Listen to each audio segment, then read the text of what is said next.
Hello friends, আমাদের সংবেদন YouTube চ্যানেলে আপনাদের সবাইকে স্বাগত। আমরা এই মুহূর্তে আলোচনা করব গোটা ভারতবর্ষ তাকিয়ে আছে যে বিশেষ মামলাটির দিকে, সেই 2016 সালের 26,000 চাকরি প্রার্থীর ভবিষ্যৎ নিয়ে। প্রথমেই আলোচনা করব এই মামলাটি কি এবং কাদের নিয়ে। এই মামলাটি 2016 সালের পশ্চিমবঙ্গ স্কুল সার্ভিস কমিশন পরিচালিত যে নিয়োগ পরীক্ষা হয়েছিল, সেই পরীক্ষায় ব্যাপক দুর্নীতি হয়েছে।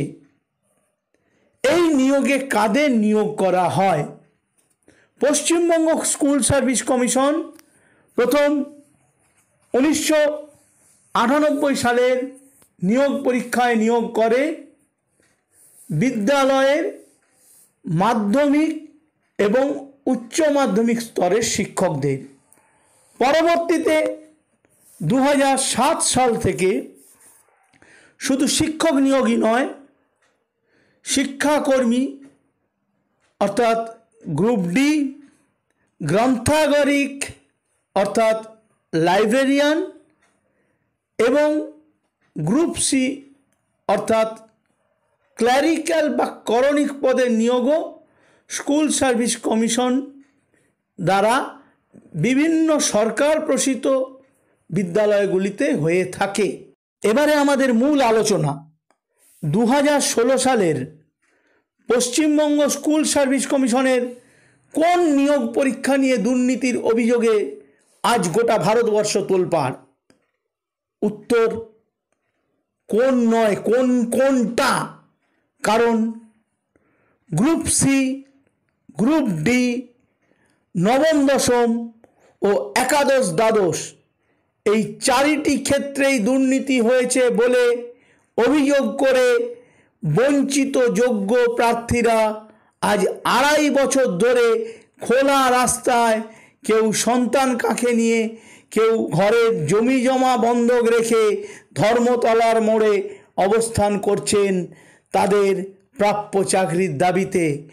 আর সেই লড়াইয়ে সামিল হয়েছেন কিছু আইনজীবী, যার ফলাফল 26,000 চাকরি বাতিল মামলা। এখন প্রথম প্রশ্ন, এই 26,000ই কি অযোগ্য বা দুর্নীতি করে চাকরি পেয়েছে? একটাই উত্তর, না। তাহলে দ্বিতীয় প্রশ্ন, কেন 26,000-এরই চাকরি বাতিল হলো? এই উত্তর খুঁজতে গিয়েই তো যত গণ্ডগোল। দেখা যাচ্ছে তোলপাড় গোটা ভারতবর্ষ, শুধু পশ্চিমবঙ্গ নয়, পশ্চিমবঙ্গের এই নিয়োগ দুর্নীতির রন্ধ্রে রন্ধ্রে রাজনৈতিক নেতা এবং তাদের মাথা। চাকরি বাতিলের এই মামলায় প্রথম থেকেই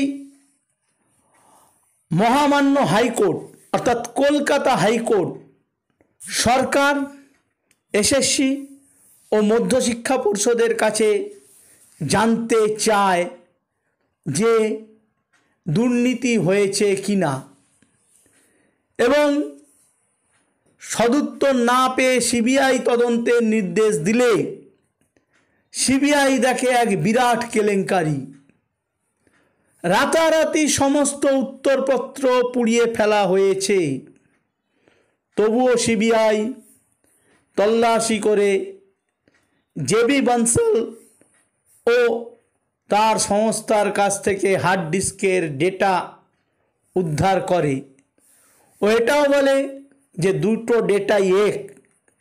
এরপর বিচারপতি অভিজিৎ গাঙ্গুলির এজলাসে দেখা যায় সিবিআই জমা দেয় গ্রুপ সি, গ্রুপ ডি ও নবম দশম মিলিয়ে মোট 8,000 চাকরি প্রার্থীর অবৈধ নিয়োগের তালিকা। অভিজিৎ গাঙ্গুলি ঢাকি সহ বিসর্জন দেব বলে ওই 8,000 চাকরি বাতিল করেন এবং তাদের বেতন বন্ধের নির্দেশ দেন। এবারে আমাদের তৃতীয় প্রশ্ন, 8,000-এর চাকরি যদি জাস্টিস অভিজিৎ গাঙ্গুলি বাতিল করলেন, তাহলে 26,000 চাকরিরত সমস্ত শিক্ষক শিক্ষিকা ও শিক্ষাকর্মীর চাকরি বাতিলের মামলা কেন সুপ্রিম কোর্টে হলো?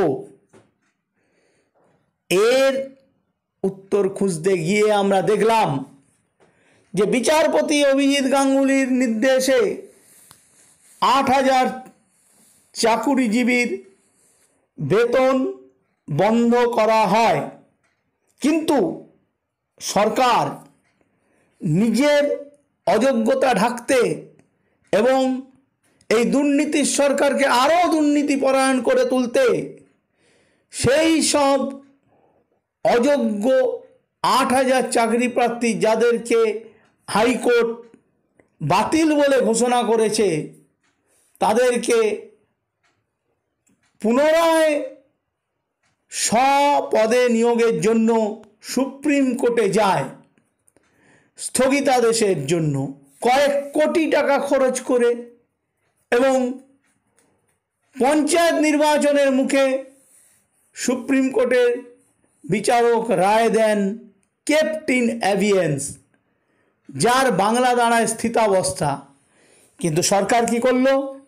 সবাইকে পুনরায় 2 মাস পরে পঞ্চায়েত নির্বাচনের আগে ওই রায়ের কপি দেখিয়ে জয়েন করিয়ে দিল এবং বলল সুপ্রিম কোর্ট স্থগিতাদেশ দিয়েছে, অর্থাৎ স্টে অর্ডার। কিন্তু পরবর্তীকালে সুপ্রিম কোর্ট পুনরায় হাইকোর্টে ওই কেস ফেরত পাঠিয়ে দেয় এবং বলে যে এই কেসের সমস্ত ফয়সালা হবে হাইকোর্টে, আর হাইকোর্টের ডিভিশন বেঞ্চে মামলা চলতে থাকে। হাইকোর্টের ডিভিশন বেঞ্চে যখন মামলা চলে, হিয়ারিংয়ের সময় বিচারপতি দ্বয় বারবার মধ্যশিক্ষা পর্ষদ, সরকার এবং এসএসসিকে যোগ্য অযোগ্যের তালিকা জমা দিতে বললেও তারা জমা দেয় না। শেষে বাধ্য হয়ে হাইকোর্টের মহামান্য বিচারপতি দ্বয় চাল ও কাঁকড় আলাদা করা সম্ভব নয় বলে 26,000 চাকরিরত শিক্ষক শিক্ষিকা শিক্ষাকর্মীদের পুরো প্যানেলটি বাতিল বলে ঘোষণা করেন।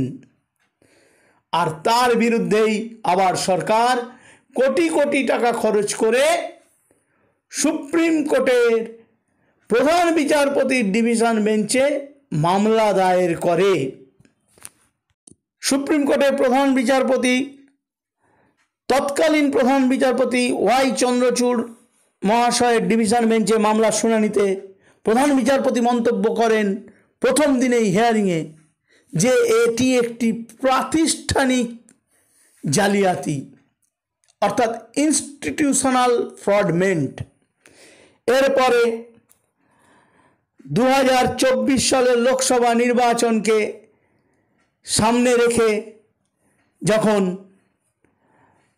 দুই যুযুধান রাজনৈতিক দল উকিল দিয়ে তরজার পর তরজা চালাচ্ছে, তখন বিচারপতি দ্বয় তারিখ পে তারিখ করতে থাকেন এবং এর মধ্যে DY চন্দ্রচূড় মহাশয় অবসর গ্রহণ করেন।